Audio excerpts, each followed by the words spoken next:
Brain fog, head fog, people describe it differently. This is probably our most common brain complaint. People describe it very differently. Decreased mental clarity, lack of mental clarity. They tell people, I used to be smart, now I'm not. I feel like I'm not as focused. I feel like I know the word, it's on the tip of my tongue, I just can't say it. This is particularly troublesome for a lot of women. They kind of have to pass themselves off as more of a ditz when it really bugs them on the inside. I feel like I can't engage in a conversation because I can't maintain eye contact. I remember I had one woman come in and tell me, I used to have a steel trap mind. She goes, and now I feel like everything just slips away. Another person said she used to deal with a lot of different clients in her business, and she used to always remember all these little things about each person that came in. And when that stopped happening, it actually made a big difference in her making those personal connections with all her clients. It actually really affected the success of her business. I feel like I'm always in a fog, or I'm looking through like a thin layer of plastic. Nothing's really crystal clear. Spacey, cloudy thinking. Lack of memory. Where are my keys, my wallet, my phone? Why did I come in the kitchen again? What's your name again? I've met you before, but no idea what your name is, right? Words on the tip of my tongue, that kind of stuff. And it's something they can't quite put their finger on it. And this gets lumped under depression a lot, gets lumped under anxiety. But so much of brain dysfunction doesn't really fit great under that lump. It's a little bit of a stretch to say it's depression. It's really just my brain's not clicking right. People use those kind of words and they just go, I don't know what's wrong, but it's not me. It's not right.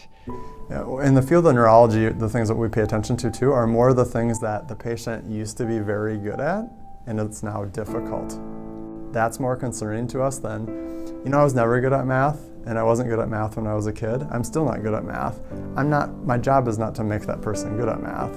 But if they're like, I was really good at math or calculating or balancing my checkbook or doing whatever, and now that's really challenging. Or this part of my job used to be super enjoyable and it wasn't difficult at all, and now it's really hard.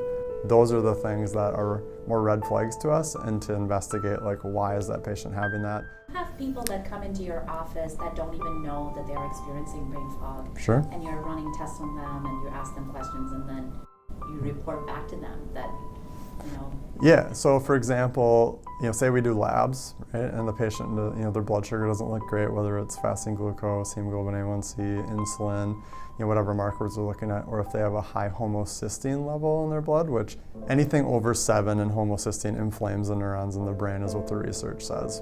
So that involves, in particularly the hippocampus, it can be a problem, and that's where like memory comes into play, right? Now, if a spouse is with, right, they may be like, yes, they have brain fog, and the patient's just totally unaware of it. Modern neurology really looks at a vestibular or vertigo, you're falling over kind of disorder, or it looks at, Alzheimer's or mild cognitive decline and some memory issues. But really, when you have more mild brain dysfunction, we don't really have a good category for that. It's described in functional medicine really as kind of brain fog, and that's the most common term people use for it. The biggest thing that I always express to patients, what I already talked about, was, if something was easy before and now it's a problem, those are the things that we really want to investigate, because you were good at it before. Why is it any different now? What was the thing that made you have that problem and now it's a challenge? Those are the big things that we try to communicate to patients.